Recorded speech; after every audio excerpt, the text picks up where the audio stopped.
Hey, what's up, everybody? Welcome back to the Behind the Reel podcast. Tonight we have a really cool show. We've got multiple guests on here, and we're going to be talking about the most recent event that went down here in Kansas. And this was a joint event where everyone from the Northeast Kansas Kayak Anglers, the Air Capital Kayak Anglers, the Flint Hills Kayak Anglers, and the Southeast Kansas Kayak Anglers were able to get together, fish a single tournament, and earn Angler of the Year points for their clubs at home. So this was a really cool deal. The Mineland Wildlife Area is what we're going to talk about here. We've got the top four finishers. We've got DJ Manley. We've got Cole Spriggs. We've got Travis Hinspeter. He'll probably correct me on the pronunciation of that, but I might be close. And then Clayton Westgate we've got on here as well. So really cool deal, guys. A couple of these people you may have already seen, or I may have been trying to get on the show for doing well in other events. So pretty sweet that it worked out today. I do want to mention we are getting very close on our 500 subscriber giveaway. We're over 450 subscribers right now. So we've got 50 new subscribers in the last 30 days. All of you new guys, welcome. Enjoy having you guys here. I do want to ask you guys to do one thing. Appreciate the subscription. We appreciate the views. But comment on the videos, guys. The comments and the likes really will go a long way with helping us reach the audience.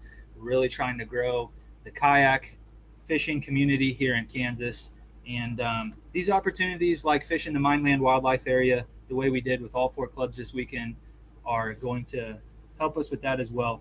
Do want to also mention the Air Capital Kayak Anglers have an event coming up this weekend at Eureka City Lake, weather permitting. And then Lacine has one coming up on August 14th. Sorry, NECA, Northeast Kansas Kayak Anglers, has one coming up on August 14th. That is at Lacine. And then the Southeast Kansas guys, they've got some stuff coming up. Cedar Creek on August 15th. And then they've got Lake Fork Scott on August 28th. So for anybody that's wanting to fish some kayak tournaments in the area, in the state of Kansas, plenty of stuff going on. So make sure you guys show up, meet some new friends, and get on some fish. Without further ado, guys, we're going to go ahead and bring these guys on here, and we're going to talk about how things went down at the Minelands. What's up, guys? What's going on? How's it going? Appreciate you guys coming on the show. We've got kind of this set up, and hopefully the viewers at home are viewing it in the same way, but I think we've got it pretty much in the order that we all placed, or that you guys all placed this weekend. But DJ, you guys recognized DJ before. He was on the show for winning the Cali event. Cole Spriggs, I've been trying to get in. Well, I did get in touch with him. I just wasn't able to make it work. So I've been kind of slacking on my end. So this is a cool opportunity for you to make your appearance on the show. What was the event that we had talked about? It was a Northeast event. Is that right? I think so. Might have been just AOI related. There you go. Stuff like that. So yeah, Cole's a heavy hitter. He's been doing this for a few years now, and if I recall correctly, ever since I found out who he was, he's been swinging the hammer. Mr. Clayton Westgate, he's no rookie. He's been laying it down with the Flint Hills guys. Maybe even do some guiding and such on the bass boat. Is that right? A little bit. It's been pretty slow this year, but it's not my main job, so it's just something I do occasionally. Heck yeah. And then Travis, I think he's fairly new to the Southeast group. Is that right, Travis? Yeah, this is my first year with the Southeast group. So. And you've been doing some team tournament stuff with Mike? Yes, yeah. We've been trying to hit all the team tournaments we can, and trying to get in on some of the singles too. All right, guys. Well, let's see. We've got your partner here checking in. We've got Air Capital Chris here. ready for the weekend? Yes, I'm ready, as long as the wind doesn't blow us off the water. So the first thing I just want to mention the Mineland wildlife areas. You guys just kind of, and maybe go in order. We'll start with DJ, and then you tell me, what your experience with the Mineland was. Was this the first time for you? So on and so forth. Well, when it comes to the pits, I've been over there a handful of times. I think this was my third tournament over there. I've got only 2 pits that I like to fish. Most of the sticks know which ones those are, but I'm not going to give them up. The morning bite started out strong, but it did fade quickly. I had to make adjustments. I had to start fishing a little bit deeper. I still use my go-to bait. Been on it all year. Haven't changed yet. Everybody knows it's the Berkeley Power Bait. Black blue flake worm. To turn slightly right, signs for Florida 6 West. We talked about this early. It would be great to get all these clubs together more often, get more people involved, make this a bigger event, maybe have more than one throughout the season. So, heck yeah. Hot tournament. Yeah, it was. What'd you think about the Mineland? Well, this was my first trip down to the Mineland, so big shout out to Southeast Kansas Kayak Anglers for hosting this. I got to be honest, I saw it on the schedule and poked around on the map and was a bit intimidated by the amount of water and fish. So I guess you could say maybe I got lucky. I threw a dart at the right foot for the most part. But I decided the main reason why I wanted to fish it was new water. I love nothing but seeing tournaments and new bodies of water that kind of explore. And I was able to kind of hit the road after work on Friday, drive down, and had time to just basically bank fish a handful of pits, and a few dinks here and there. I had a really good outing in the last hour of the evening on a couple of pits. But the main thing that I looked for was finding out to be a little opposite to most of the anglers. I really looked for had seemed like a decent size. I think we were all to waters, but I knew that pits have a tendency to get stuck. Thinking that if not enough fish is pulled out of them, it becomes dangerous. You heard that a lot of 12-inch fast. And the other thing that I looked for was the big schools of shad running along the surface. You would hit on shad, you can have a little bit more. So that was about all the income. I begged some buddies for some information. Couldn't dig into it. What was your favorite? 19 hits that produced 15 plus.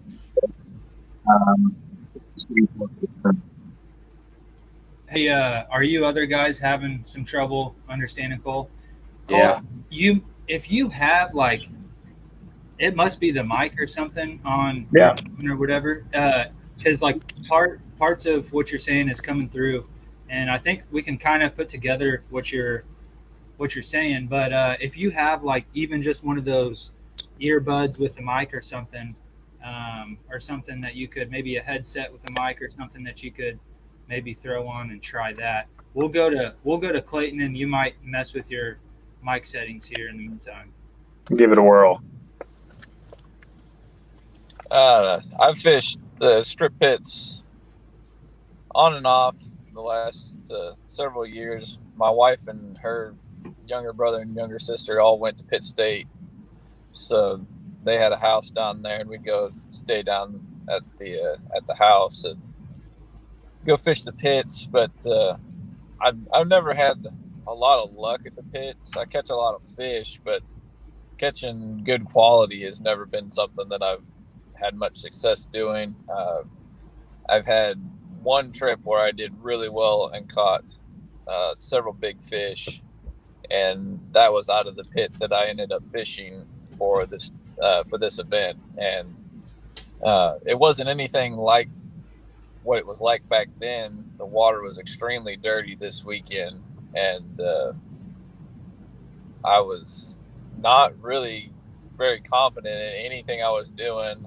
I came down and pre-fished on Friday, and I know I might have had 75 inches. I didn't catch hardly anything worth talking about. And it's like everything that I would pick up, I would catch a fish, and then I would fish it for a while, and I wouldn't get another bite. So the only better bites I had was out of the pit that I fished, but I fished it for 4 hours and caught 3 fish. So I was not real confident, and even after everybody took off on Saturday morning, myself and another guy from Flint Hills stood around and talked for about 10 minutes after everybody left, because neither one of us had any idea what we were doing. And I basically just ended up there because I didn't know anywhere else to go. I had another pit up by Pittsburgh that I know has some bigger fish in it, but I felt like I was going to go there and probably end up with a bunch of 10 to 13 inchers. And I went there at the end of the day with a couple hours left, and that was all I caught was just a bunch of booking 12 and 13 inchers. So, but I fished the pit that I fished for the tournament for 5 hours, I think, and I caught 11 fish. So it was a grind. Just the water was so hot and so dirty, I could see less than a foot down in the water. And I was just throwing one of my homemade bladed jigs. It's a solid blue bladed jig, and every once in a while a fish would surprise me. I had 2 of them I caught just at the instant my bait touched the water. I'd start reeling, and there was a fish there. So I just hit him right on the head. Is that the CNC? Is that you? Yes.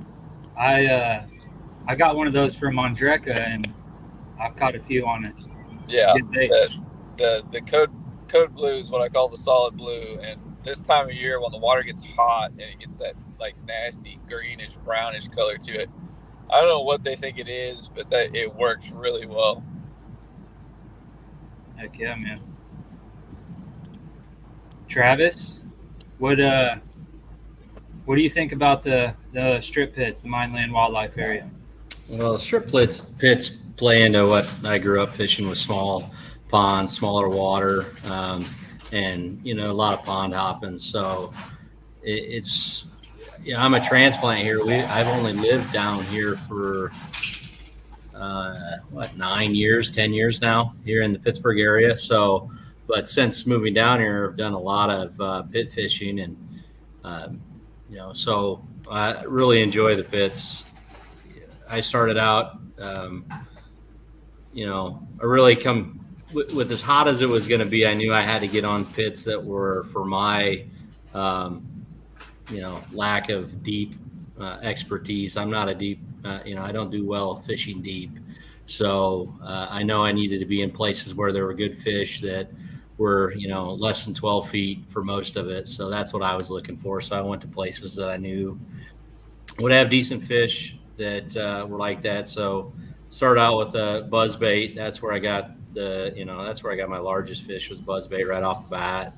Hit a quick limit on a little pit that I knew I'd be able to get easy limit on. And then I basically rolled the dice for, there's a spot I knew that it takes, it's a mile pedaling around a large pit up and down, and then you got to pull into the, into another spot. So, but once you get in there, I just ran a Texas rig Senko, and I probably hit 40 fish back in that one spot. Just kept calling, trying to get larger until the last, until I knew I had to pull out of there to be able to get back in time. So, it was a good spot. They were in the woods, or in the standing timber in this spot, and every little point I could find with some standing timber, there was another 15 to 17 incher in there. Yeah, man. One thing that I was really surprised about was the venue. So that little tackle shop. Shout out to Mark with Strip Pit Bait and Tackle, I believe. That was a super clean bait shop. Like, he's got live bait and everything in there, but you could eat off that floor. And that was like the first thing that I noticed when I walked in there. I'm like, felt like I was in a doctor's office almost. Like, that thing was super clean. He was very friendly. He had some good baits too. Would love to see us maybe get out there and use that place as a venue and maybe even get some of our like club sponsors baits in there and really show him some love. We stayed at his little lodge. We were able to sleep 6 people for $90. Split that 6 ways, $15 a person. Like, that was a no-brainer. So getting a big group of guys out there next year, I think, would be really easy. I know there's another lodge in town as well. Didn't really do too much digging on that, but and then free camping out at the Mindland Wildlife area. You can go camp on your pit if you want. So that's a pretty cool deal. We got some people in organic. Okay, hey, what's up, man? Met him at the bait shop actually. So shout out to him.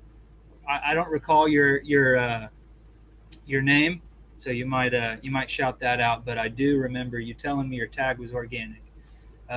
Marvel's telling us he's a good dude, talking about Mark and always welcoming to our group.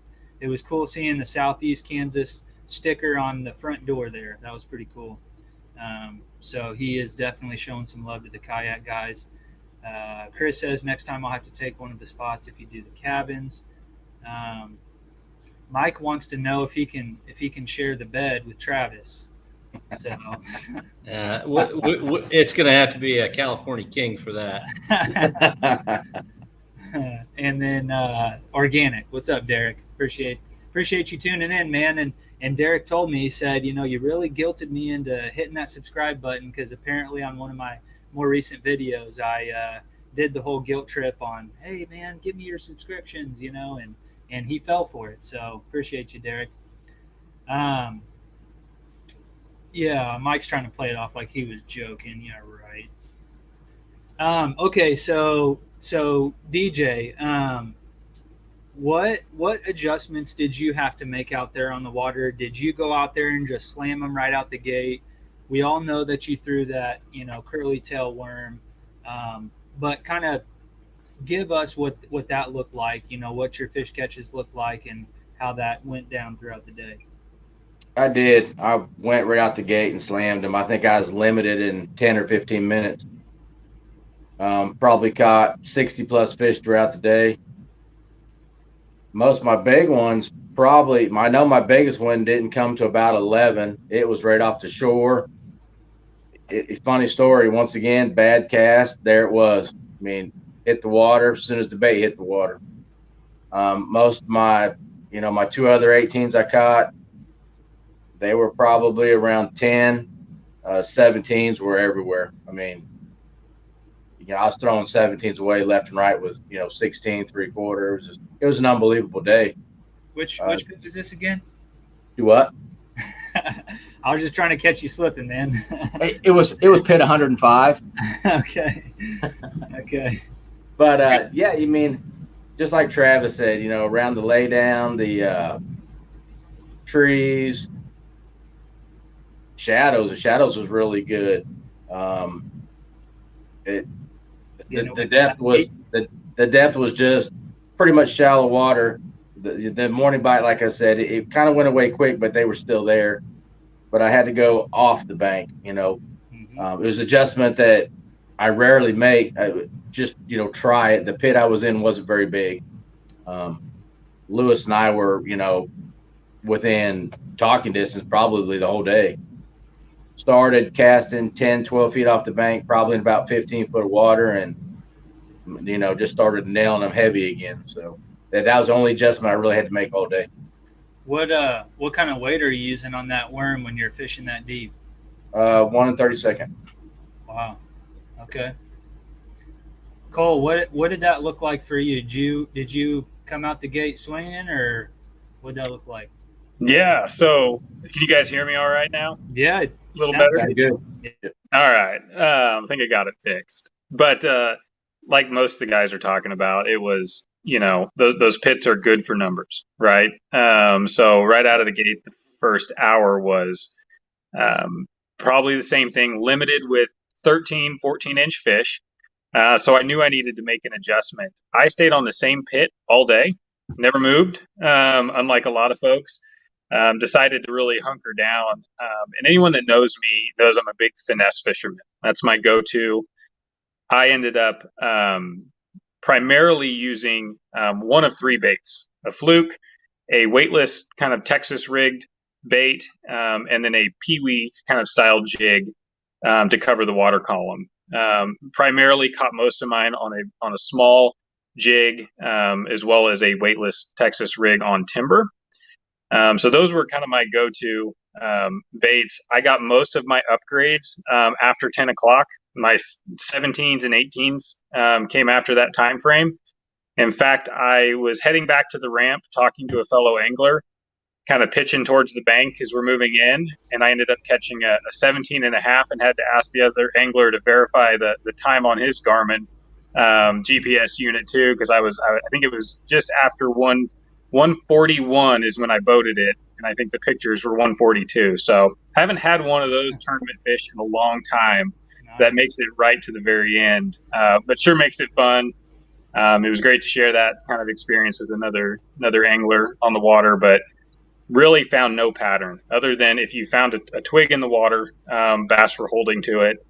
So timber was a big deal, and I caught about half my fish below 10 foot in depth, and I caught the other half in probably under a foot of depth. So I wish I could tell you there was a key, but it was just trying to fish it all and figure out where they're at in that area.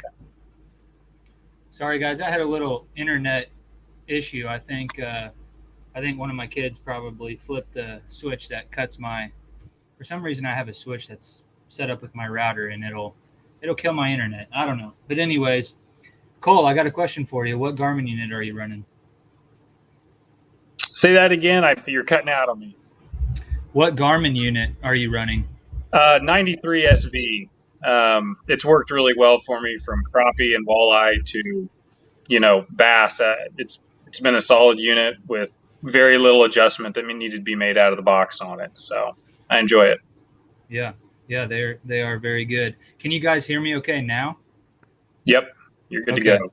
All right. I don't know. Had a little technical difficulty, but it doesn't sound like you guys missed a beat. I think it just kicked me off, and you guys are still going.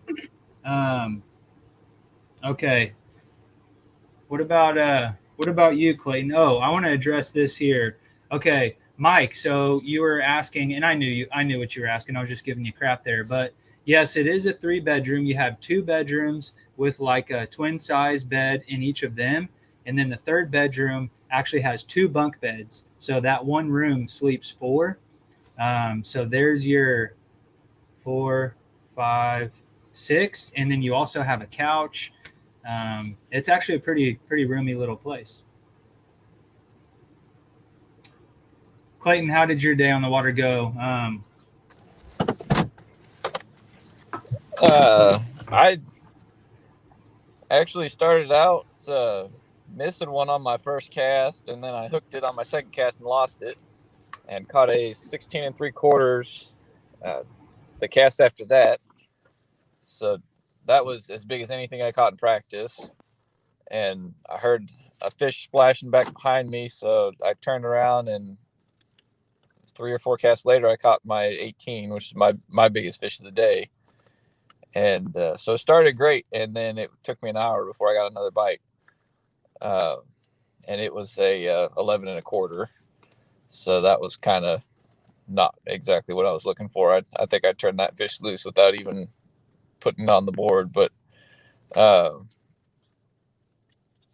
it was just cast after cast after cast, trying to find the fish, and felt like my shoulder was going to fall off at the end of the day from making so many casts. But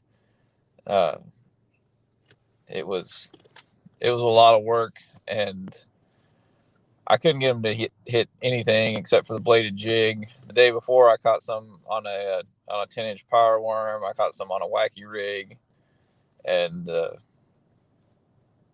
they wouldn't eat anything else for me. I caught a couple little ones on a wacky rig. Biggest one was 15 inches, and it wasn't going to help me. So other than when I went and moved to a different pit towards the end of the day, I caught a bunch on a Texas rig out of there, but they were all 12 and 13 inchers. Very cool. And I haven't mentioned what anybody turned in at the end of the day, but it looks like you had a 17 and a half, a 16, a 16, an 18, and a 17 for 84 and a half inches. So yeah. Well done. Travis?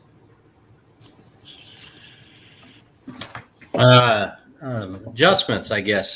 So started out with buzzbait and hit an 18 and a half on the buzzbait. And then it was just 10 inchers. Just there's a lot of action on it. Nothing could really hit it. It's just a jig master buzzbait. And so I switched over to I run a 3/16 ounce swim jig with the paddle tail. Really like, and ran that a lot. And that's where I hit the limit out. Was all 12-inch fish on that, and that pit I started out in, I know that it's really a top water, and then if you get down into it at all, you're going to hit just dinks the whole day. So fished it longer than I had planned to, because I hit that 18 and a half right off the bat. Got me excited. Got a little bit out of my plan, but then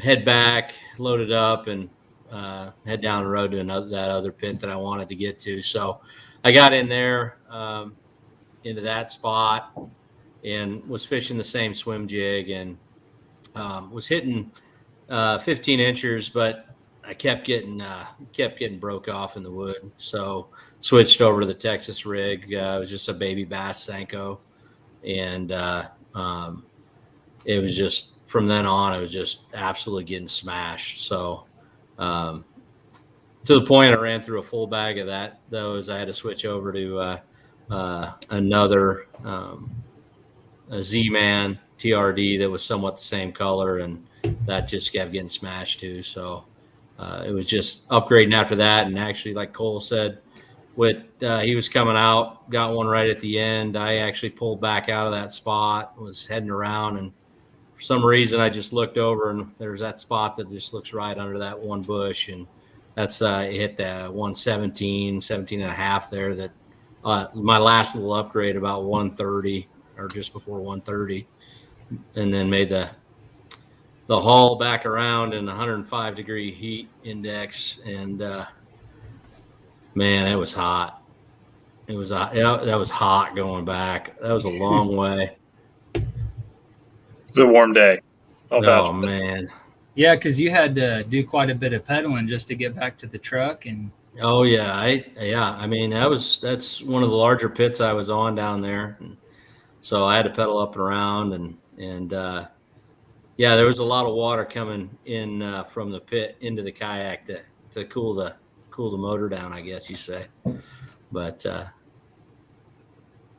Mike, if I jump in, I ain't getting back on that kayak. Okay, so let's see here. Travis ended up with 87 and a quarter. He had a 17 and a quarter, 16 and 3/4, 16 and 3/4, 18, and an 18 and a half. He was our third place finisher. So, my little recap. This was my first time ever fishing out there. I went in completely blind. No experience out there, never bank fished. I didn't, do any map study. I was just, it kind of crept up on me. The date did. And this is a place that I've always wanted to fish. And this was the year I was going to do it. And I was just going to do it. Right. So I did. I picked out a place on the map. And then when I drove around the night before and found another place very nearby. A lot of these pits are very close together. Jacob has said there's 1,000 of them, maybe more, but there's a lot of them. So I fished my first pit of the day, only put 2 in the boat. I put 1 in the boat right away on a topwater frog, 14 inches, and then I caught a little tiny dink, and then I lost a good one. Well, packed up, went to the second place, which is completely opposite of what Clayton was mentioning with his dirty water. This thing was like 15 foot of visibility. It was nuts. I mean, I've never been in a situation like that before, and I hate clear water. Like, I fish muddy water exclusively. I love okay, who is this Queensguard? We need to get this person out of here. How does that happen? Block user. There we go. Okay. None of that stuff, okay? Now, so I go to this new pit, 15 foot of visibility. Maybe I didn't do that effectively. Block user. Okay. There we go. You're blocked. Stop. Get out of here. We don't like you. All right. And so there I was able to fish a little bit deeper. I tried fishing shallow, but it just was not working for me. That water was super clear. That the water was super hot, as you guys have already mentioned. But I ended up fishing like my flipping setup, 20-pound line, so it probably wasn't great for that clear water. But I was slaying the dinks on it, 3/16 ounce, craw, and like 15 foot of water, and just couldn't get any big ones to bite on it. Kind of assumed that maybe it was the line and the presentation, so I switched it up, 10-pound line, moving bait, big paddle tail, and then the one that you guys may have seen that I lost was really the only other bite of the day. So I turned in like a very impressive 59-inch limit. I mean, it was pretty awesome. But you know what? For my first time going out there, I was really excited just to be there, to see it all happen, to see the limits that you guys were able to put up as well. Obviously, there's good fish out there. DJ ended up with 89 plus inches. The next two guys, were at 87 plus inches. So some really good fish out there to be caught. And I'm really excited. I'm really excited to get out there, in the spring and hit it again and be able to fish shallow, because where I was at was not going to be done shallow. But anyways, that's my little recap. I know everybody was wanting to hear about how the 27th place finisher did, so you're welcome. But guys, what do you think about this place? I mean, it really, to me, just felt like a whole nother world. I mean, you can literally take your kayak card out and just wheel from one place to the other. I mean, those places were just within earshot of each other. I know I really enjoyed it as a first timer. I would tell a lot of kayak anglers out there, this is a great ecosystem. It takes the ecosystem of a lake and can shrink it down into a much smaller area to really break down water. And it's being clear water, it gives you a lot of ability to kind of learn how fish are reacting. You can see a lot of strikes. You can see a lot of fish follow your bait to the boat and kind of understand how they're reacting. So for any new anglers, I would just say that's a great place to go camp, like you mentioned, John. Throw up a tent near a pit, and if it's busy, drive down the road and find another one, because even with our entire tournament there were still pits that I don't think ever got touched that day. I would imagine so. I didn't have another person. I didn't share a pit with anybody. I never saw another kayak. Yeah. So pretty sweet deal. Would love to see how this thing does, and maybe some of the Southeast guys can speak up on maybe some of the other tournaments they've had out there and how big of limits that they've seen.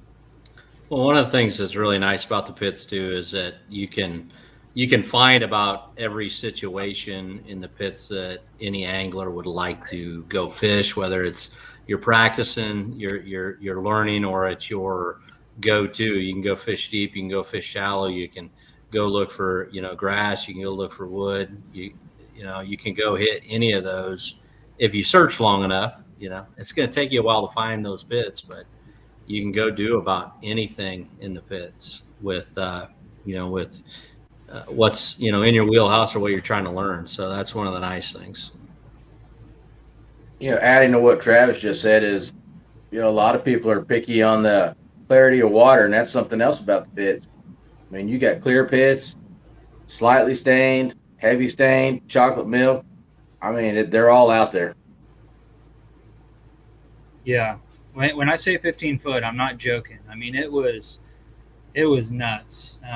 It was kind of scary. I don't know why that scared me, but I felt like I was standing on a skyscraper when I was like standing up, and it was kind of a weird deal for me. But yeah, it's like a confidence builder, right? To be able to go into that situation and kind of like what Cole and Travis are saying, if you want to try your hand at clear water or dirty water, whatever the case may be, you can do whatever suits your style of fishing there if you want. I pre-fished with Ray Hines the week before this tournament, and kind of like what you said, John, we picked a pit over on 33, crystal clear. As soon as we got off, loaded, and about middle to the pit, he had his electronics on, and I could have swore he said it was 67 foot deep right there. And that did intimidate me because it was like, you got to be kidding me. Yeah. It's just so clear. But yeah. Sometimes it is spooky out there when you realize, they're deep. Yeah. Heck yeah. Yeah, a fall event there would be badass, says the homie CBG. Have you guys fished out there in the fall? I have. My favorite time is the spring. Late winter, early spring. You guys ever fish the trout pit? Have you caught any big bass out of that? Yeah. I stay away from that thing like the plague. I can't figure it out. Clayton's a swim bait guy. Let's hear it. They like swim baits. I've Yeah. caught them on the there. They'll eat those trout swim baits out there, but you got to be willing to throw them, and Yeah. you got to spend time throwing them. A bull shad, rats, slammers. They eat big stuff in there a lot of the time. That's what they're here's used somebody to. So Ryan Brook, he went out there after they'll the eat those in a tournament. lot of pits. Yeah. Yeah. Ryan Brook posted a picture on Facebook yesterday or so. Caught a 21, I think, something like that. That was a monster. I saw it. Looked like a 5+. I mean, had to be 5-pounder, right? And that was on a swim bait I'd never heard of. BioVex was the brand. Like a 3-piece or something like that. So yeah, there was definitely some clear water out there. Mike says there was 10 to 15 foot where he was, but then Clayton was fishing, dirty water there. So a little bit of everything. Derek says, I can't wait to go back. It was the first time there. Pits are awesome. So much to explore. Yeah. I mean, dude, you could take a week off of work and just go live out there. Like that would be pretty sweet. Daniel says, next one will come from the trout pit. Saying next state record, I think. State record. There you go. Yeah, good job. That's why I brought you along, because I'm not very bright. How about a shout out to Lauren and Shadow for catching the 2 biggest bass? Yeah, I was going to ask you guys how you felt about, getting whooped up on by the girls. That was cool. It was cool. Yeah. They both caught their PBs. Yeah. Right? I think that was Lauren's PB as well. Yep. Big old healthy 19 3/4, and then Shadow was 20 1/4. I do believe. Yep. 20 1/4, and that one looked pretty dang healthy too. What do you guys think about the bigger fish that you caught? Were they pretty healthy? Did they look skinny this time of year? What do you think? I thought they looked pretty good, actually. Mine. I'd agree. I think my 2 that were over 18 were fat for this time of year, and typically that was one thing I looked at when I pre-fished, was not to, even if I caught a small fish, was to just really look at the size, because that's how you can tell if the fishery is stunted, when they're real gaunt this time of year. And all my fish were decent size. I, would say they could have come out of any Kansas lake, the size they were. Yeah. What about DJ? Did you agree on they all look pretty healthy to you? Yeah, they did. They did. Even the dinks, 11s, 12s, they were really healthy, really fat. And then somebody was mentioning chasing around balls of shad. Was that you, Cole? And chasing around what? Balls of shad or something? Or yeah. That was one way I keyed in on, is you could see these, big schools of shad would run the surface of the water, and that's what helped me pick the pit that I did, fishing blind. So I got to imagine that there's some giants in there. That's what I could see them blow up on them. Heck yeah. One of the questions that people have mentioned they want to hear being asked. Let's just kind of go around. What kind of a kayak are you fishing out of? How's it rigged out? You talk about your electronics and some of your favorite upgrades and modifications on your kayak. DJ, we can start with you. Yeah, I'm running the Hobie Mirage PA 14 360. No electronics, nothing special, just regular accessories that come with it. Nice rod holder, wife bought me, cup holder, the long tackle box that hangs off the H rail. That's about it. Cool. Heck yeah. And I'm rocking a Jackson Big Rig FD. And again, I think I said the 93 SV Garmin unit that's treated me well. Kind of your basic, electronic setup with lights and such. But I'm a big believer in keeping it simple. If I can avoid throwing a crate in the back and a few bags of baits, that's kind of my go-to. So I try to keep it as snag-free and clean as possible when out there. Yeah. What kind of kayak are you rolling? Clayton? I've got an Old Town Sportsman 120 PDL. I don't have a whole lot added on to it. I haven't done a lot of kayak fishing, honestly. I had the big game prowler for a few years, and I wasn't a big fan of it.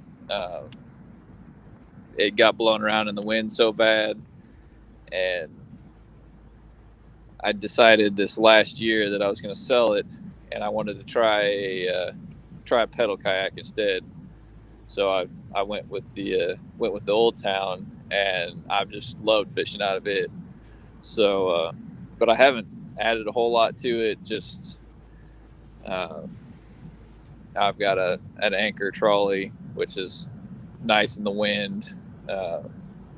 Being able to hold position with that. But other than that, I got a little cheap Lowrance depth finder that it's kind of the same thing with my boat. I've got depth finders on it, but the only thing I ever do with them is check what depth I'm in and what the water temperature is. I never look for fish or do anything with it. So other than just see how deep I am and what the water temp is. And the ones on my boat are getting old enough that they don't even tell me that half the time. So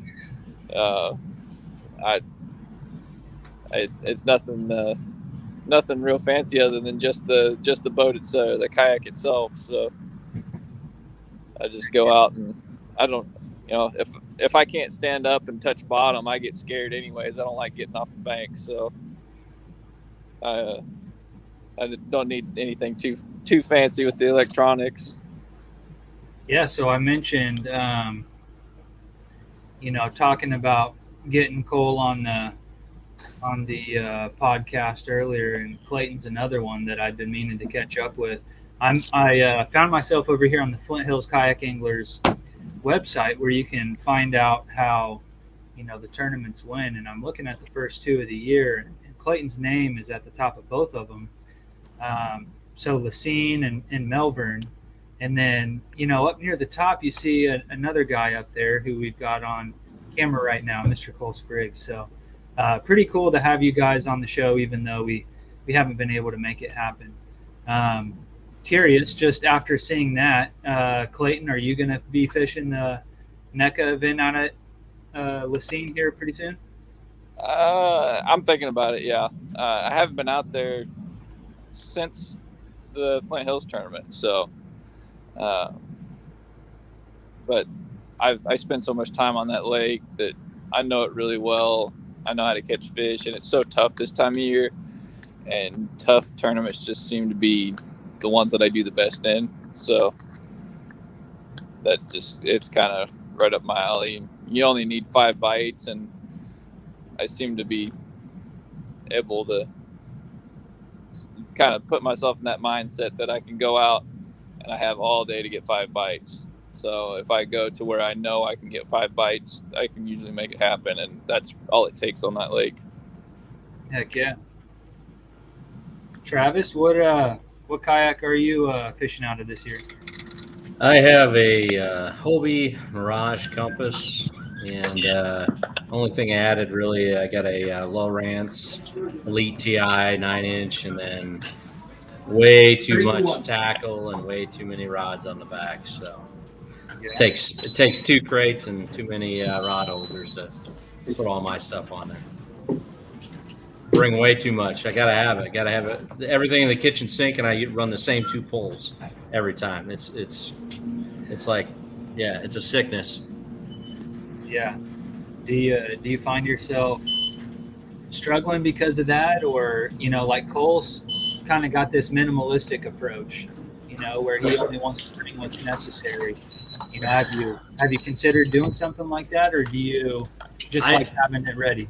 I've cut down already a little bit from what I normally bring, so I continue working on it. Even after this tournament, I've taken some more stuff out of some of the boxes, and after I handle that kayak by myself, fully loaded, it gets a little bit heavy. So yes, and I have way too many plastics. I have a problem with plastics. So, but what's your favorite plastic?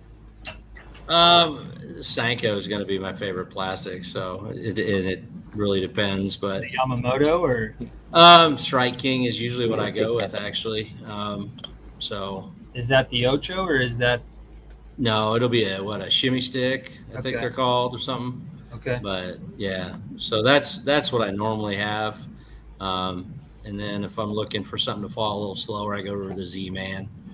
It floats, put a little 16th or 8 ounce on it. It slows it down, but I still like that weight on it for casting, for accuracy for me anyway. So, sure. But yeah, so I bring a lot of stuff, and you get done. The net, it gets its second job. I just throw everything off the deck in the net so I can get load and get back to the scoring table in time. So that's right. Yeah, I find myself using that as a catch-all. Yeah, that is one thing. I struggled to get that Pro Angler loaded up and into the back of the truck, and I tried to not use my cart. So I was like, just pulled the truck back up into the ramp as far as I could. And then it was not a great idea, but it worked. Then I put the back of the kayak on the back of the tailgate and then got into the back of the truck and just wrenched it up there. Yeah, it wasn't a great idea. I about ate it a couple times while I was doing that. But so if you guys had one bait, okay, DJ, we already know the answer to that one. If you had any other bait, DJ, other than the worm, what would you go with? It'd be the one that I got from you. Okay. So that's going to be the legal dope nuisance wig. That's the one I'm really anxious to get out and try. Heck yeah. Well, I don't know if it's going to work on the spinning rod, so We might have to get you over to. I'll tape two of them together if I have to. Yeah, hit up Davis Custom Rods. They'll get you set up. Hey, just while I'm on the topic here, we're going to be doing a giveaway rod with them, and we're going to sell raffle tickets for it. So that'll be pretty cool. Haven't really announced anything about that yet, but they are sponsoring the club this year, and they will be donating a rod to Angler of the Year. And then we're going to do this giveaway rod. Cole, one bait, what would it be? I'm going to say that it's going to be a Nico rig if I can at times throw the weight off of it, throw a wacky if I need to, and cover the water column. But again, I probably catch 90% of my bass in tournaments on spinning rods, so I can chuck my bait casters in the trash if that's the case. But yeah, it's got to be something that's been a sort of like that. Okay, and then did the Nico rig play a factor in the Mineland event? It did, more so the weightless Texas over grass and structure, and then it's a peewee style jig, tipped with a really small craw that works with the deeper stuff on timber, but very similar profile, something like that. Clayton? For me, it'd be a half-ounce jig, flipping jig, heavy rod, heavy line, no messing around. Get them on, get them in. Just that's my favorite style of fishing. I love the thump and just laying into them. That's my favorite way. I love fishing a bladed jig. I mean, it's kind of 1A, 1B. If I'm covering water, that's what I'm throwing. I own crankbait rods. I don't know why. I hate fishing them, but yeah, bladed jig and a jig. Those are my choices when I get to pick what I want to fish. Heck yeah. Yeah, I probably would have said a jig before. Last year I started fishing a lot more just flipping a craw, on a Texas rig. I don't know if it's just a little bit smaller presentation and I get a few more bites on it type of deal. But I would have said a jig probably a year or two ago. But anyways, okay. Does anybody have anything that they would like to mention that maybe I haven't got to yet?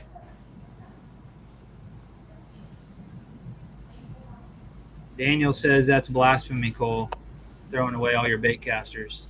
That's just messed up. That's right. It's hard to imagine being a bass fisherman, but I just got to go with what I catch fish on. You and DJ are going to be buddies.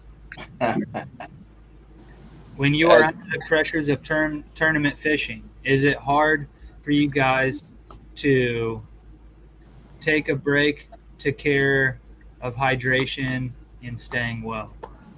You guys ever forget to take a drink of water? Do you ever forget to eat that granola bar? No? Clayton says no. No. He's rubbing the lotion, the sunscreen on. I stay covered up.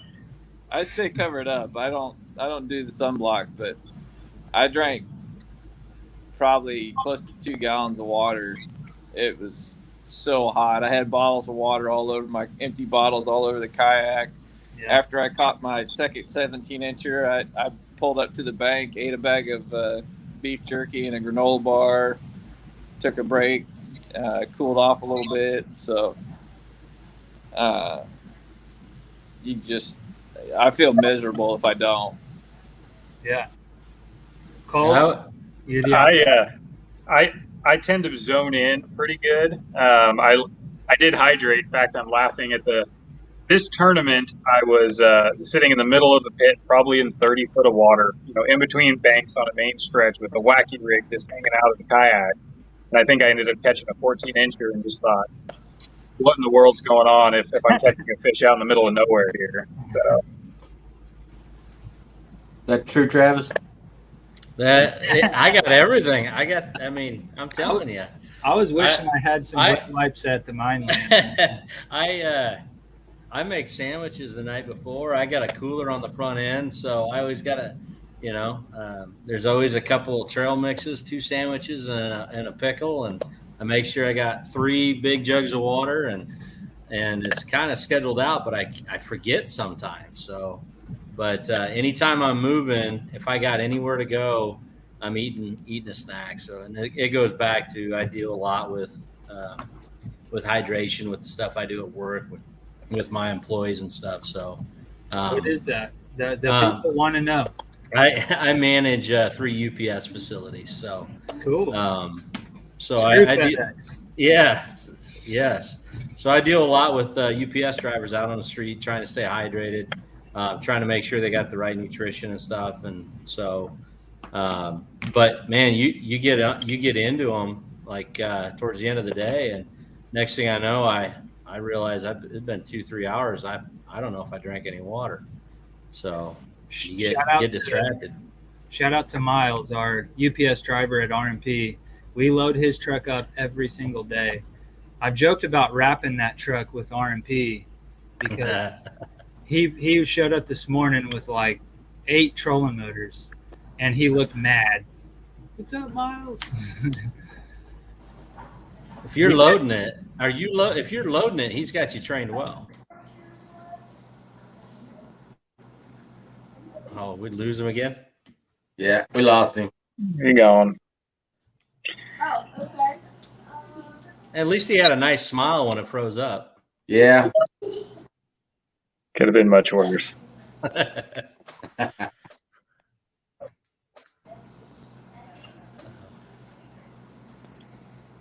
So did any of you guys run into, talking about ramp issues? I could not get over how steep the ramp was at the pit I was at.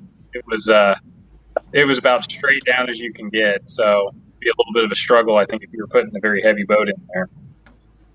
I bet I know which ramp you were on. Yeah. They were. I didn't even use the ramp at mine. I launched through the grass. They're all different. The bad part is when you back in and you got a trailer on and somebody's throwing all the riprap onto the ramp. So, and then you hit that. Yeah. Burning their. Can you hear me now? Yeah. Go ahead, Clayton. Sorry. It's that or when somebody's got their campfire that they had on the boat ramp and they burned a bunch of boards with nails in it. Yeah. Ooh, that's not fun. Are any of you guys fishing any national events? Probably not. No. What do you guys like about the local club events? Is it time, travel? Like, what keeps you fishing? I know some of you guys have been fishing the club stuff for quite a while. What do you guys think about the club stuff versus the national stuff? Do you have any interest in competing at that level? What do you think? I know for me, I would love to travel, but I got a couple kids at home. The wife gives me about a 2-hour radius in Kansas City for these tournaments, so I'm sticking local and getting time in on it. It's about all I have time for in my schedule. It's great to see you hosting these events. Yeah, I'm all about the local scene. I love to see the sport grow at a national level. The way that it has grown, I think, our local club events still has plenty of room to grow as well.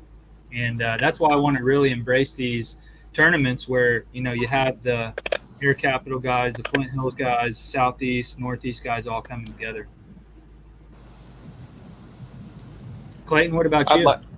I'd like to fish some of the bigger things, but I'm the same way. I've got 2 young kids.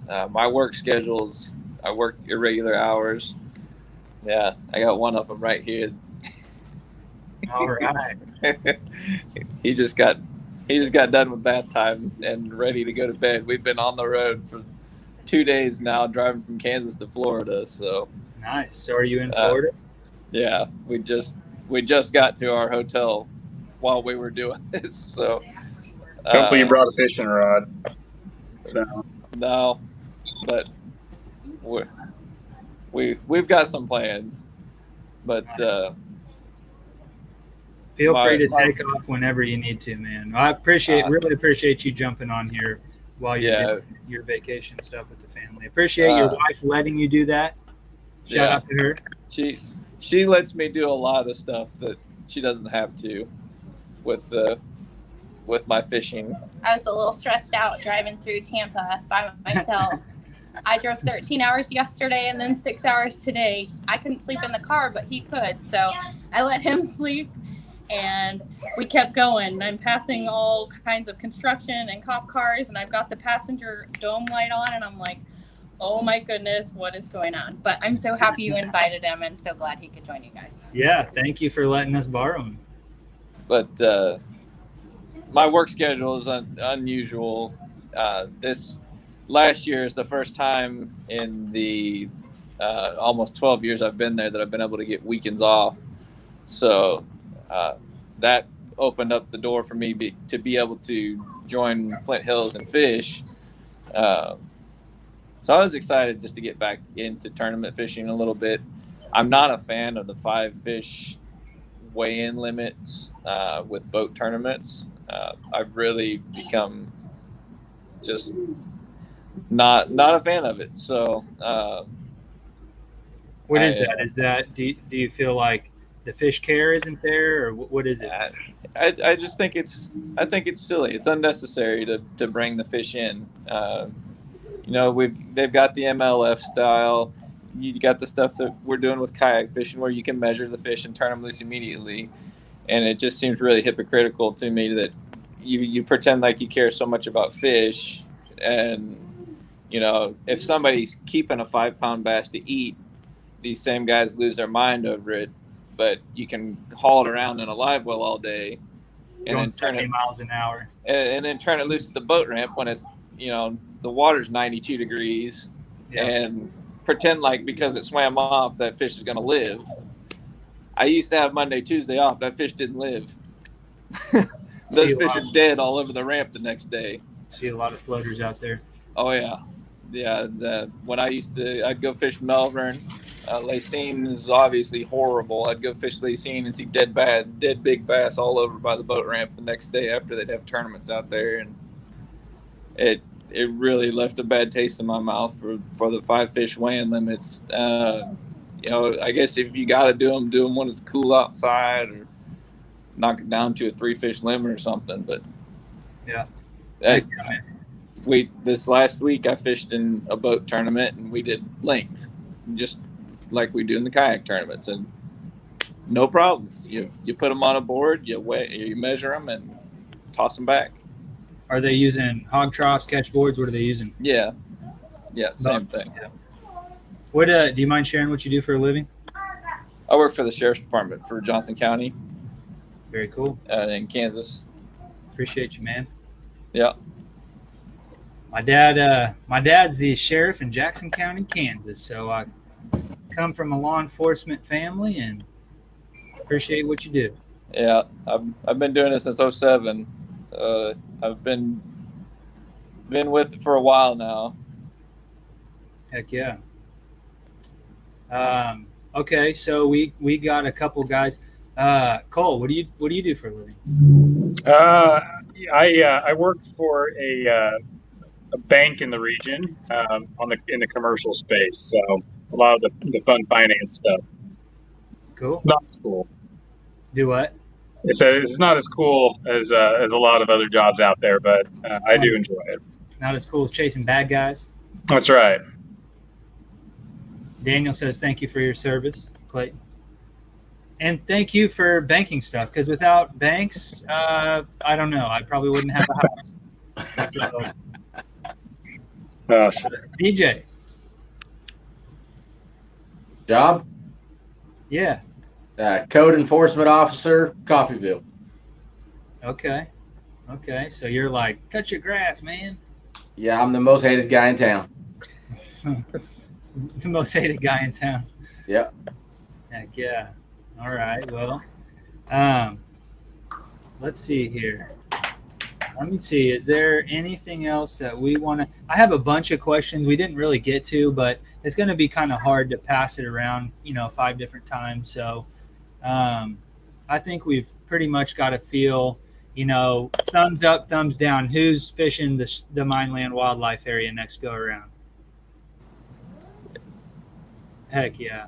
Yeah, I'm a big fan of it. I'm really excited to go back. And if you guys are interested in maybe making a trip out there, maybe getting a big group together, camping or something this fall, we've talked about doing that with some of the locals here and just going out there and fun fishing and kind of scouting it out for the next tournament. One more question for each of you. I want you to answer this and I'll let you go. I know we've been on here for an hour now. This is going to help out with future podcasts. You tell me, what is one question, if you could bring on your favorite angler or your biggest competition, somebody you respect or whatever, right?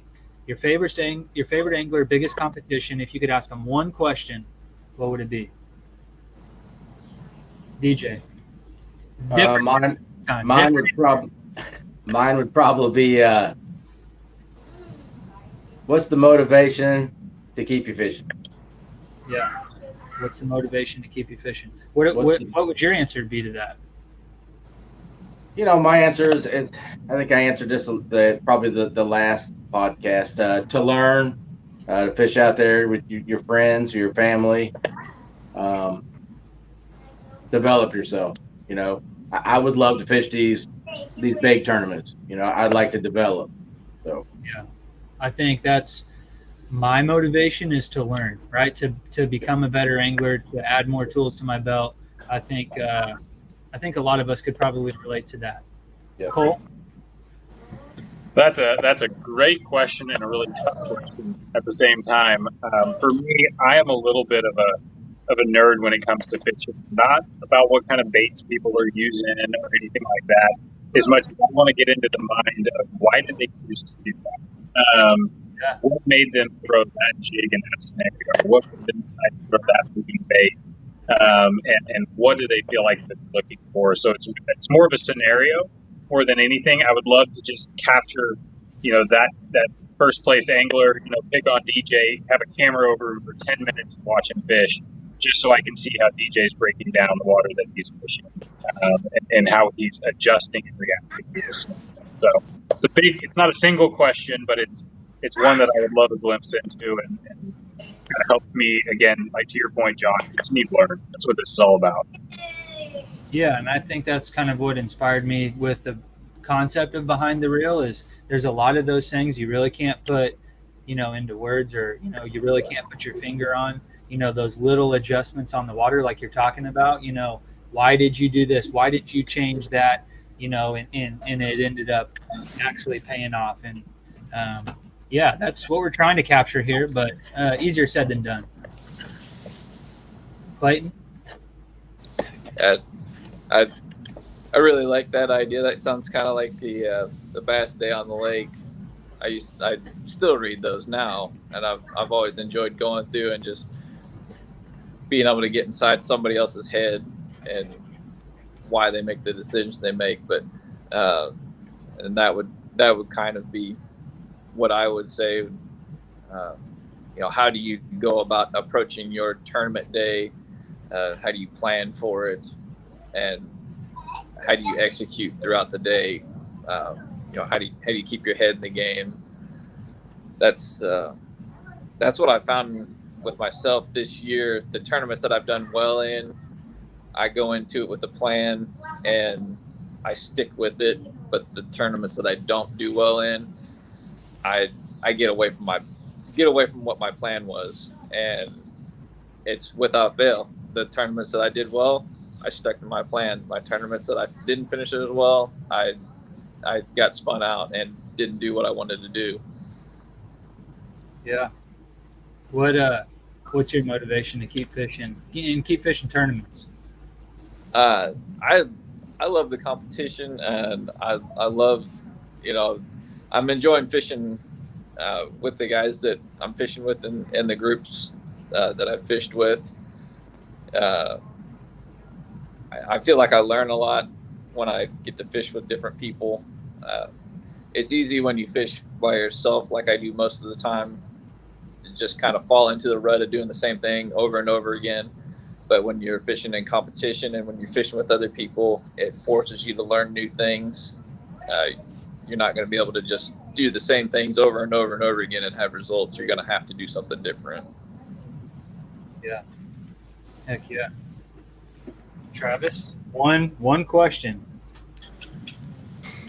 I guess my question would be, how do you break down a body of water that you've never seen before quickly to make a plan? You know, it kind of goes with what Cole and Clayton are saying, but really, you know, how do people?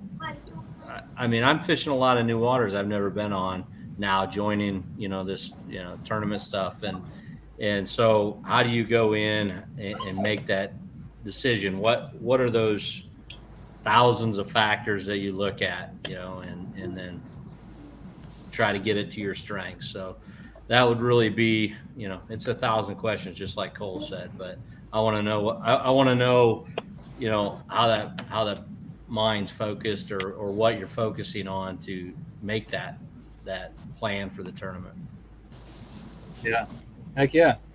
And your motivation. What's your motivation to keep doing this? Right now I gotta get some more wins. So it's kind of addictive, the competition, but I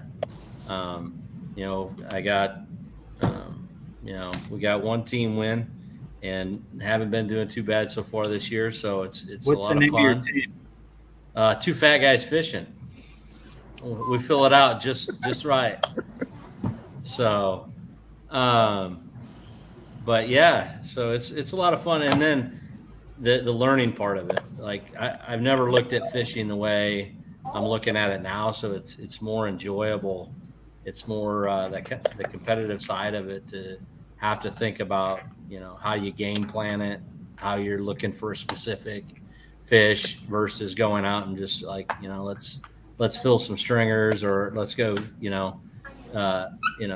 throw as many on a hook as we can and have a good day and drink some beer. Now it's learning and it's enjoyable trying to figure out if what you think you're learning is actually, when you apply it, makes you better. So that's the enjoyable part. I think something too for maybe the newer guys, or maybe guys that are struggling a little bit. I think you need to take take victory in like your small wins. Take your goals and make sure that, like, so I went out to the Minelands, I caught a bunch of dinks, but I did it in a way that I had no confidence in. So I really did look back on that day as a win for me, right? I mean, I learned something. I feel like maybe I even added another tool to my belt. And the next time I find myself in that situation, I'm going to have confidence doing that. So, a day on the water where, you might not have been able to put together the most impressive limit, or maybe you didn't put together an entire limit at all.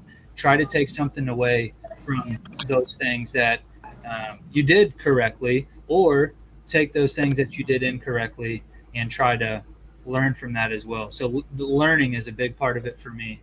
And if you guys are willing to kind of pick yourself apart and be your own worst critic, then I think that you can learn a lot from yourself.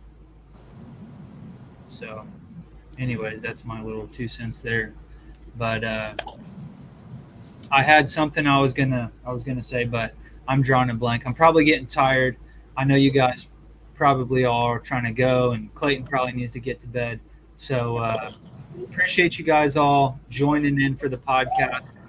I'm fairly certain we're going to see all of your names, at the top of, some tournament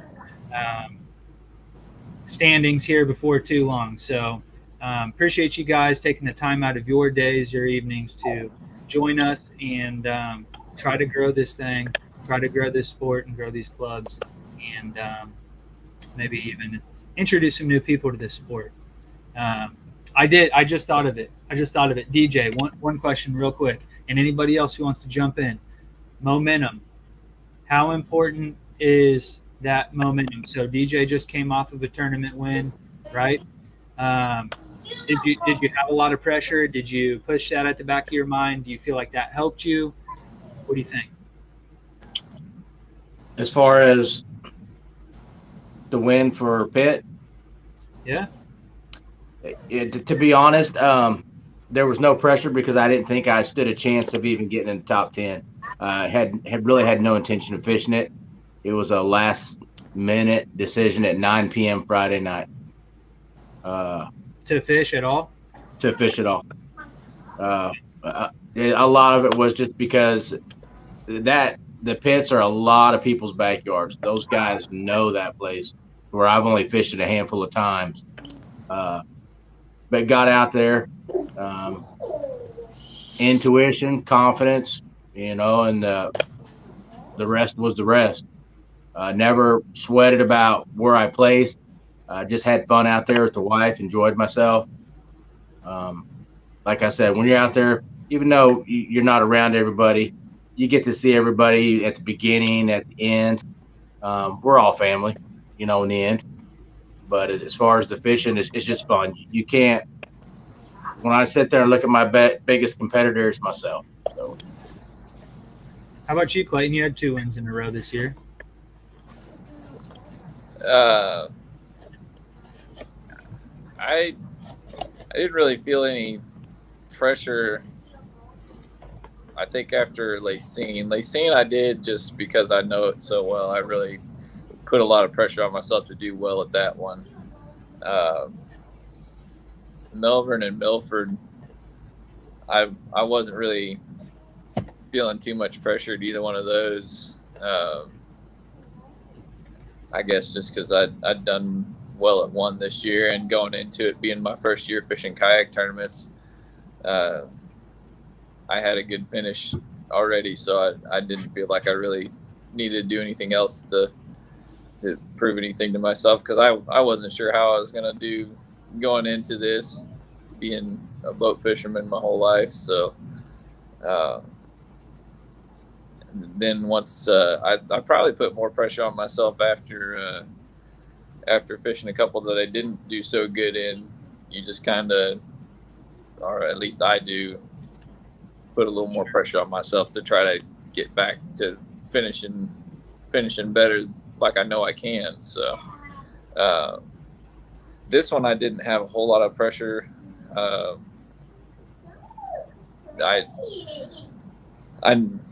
just know so many people know these pits so well, and I don't.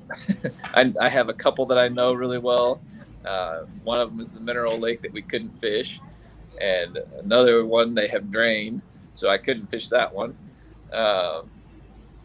And the one that I had didn't look anything like I'm used to it looking. So I set a goal for myself to hit 80 inches, and I was really just fishing against myself is how I felt. So, and I felt like I could get that fairly comfortably, and if I got that, I was going to be happy with how my day went. And so just getting a good finish on a tough day was just kind of a bonus. Heck yeah. Cool. Well, sorry to keep you guys longer. I just I gotta blurt it out while it's on my mind, or I'll forget about it. So 3-3. Yep, Derek. So if you're interested in fishing the team tournaments, I think Southeast is the only group that has those right now, but it's kind of a cool deal how they do it. They do 3 fish from each angler, so it's a 2-person team. So each angler gets to submit 3 fish. So it truly is a team. Both members of the team have to bring some fish to the table. So pretty cool deal. I would love to get in on that sometime soon. But, guys, I'm going to let you go. Appreciate you all joining us, and hopefully we'll see you before too long on the water. Thanks for having us. Sounds good. Thanks, John. All right. Guys, thanks for coming to Southeast Kansas and fishing with us. Thank you. Yeah. It's a good time. Appreciate that. Hopefully we'll see you before the next one, but plan on coming back in the spring. Sounds good. Take care. All right. We'll see you guys later. All right.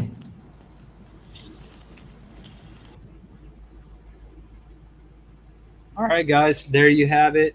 That is the Mineland Wildlife Area edition of the Behind the Reel podcast. Truly appreciate all these guys jumping on here, spending their night with us, and really is a destination place for you guys that are in the area, not even the Kansas area. There are a lot of Missouri guys that like to come over, Oklahoma guys that like to come up and fish these strip pits. There's, like I said at the beginning, 1,000 of them, right? So you can go there and spend a week if you wanted to, or even longer.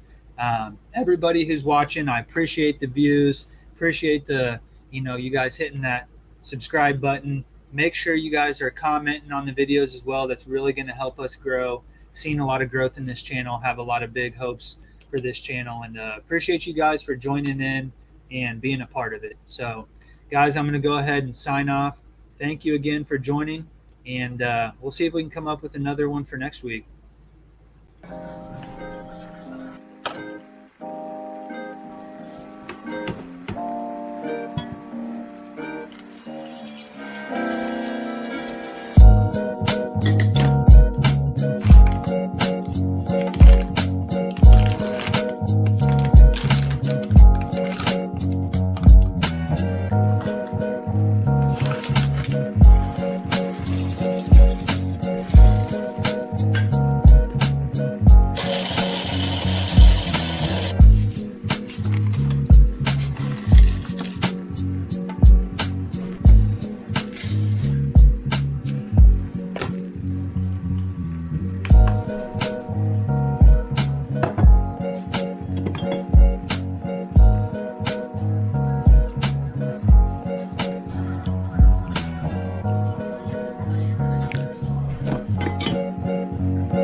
I've come to associate this taste with a productive day at work and on the water.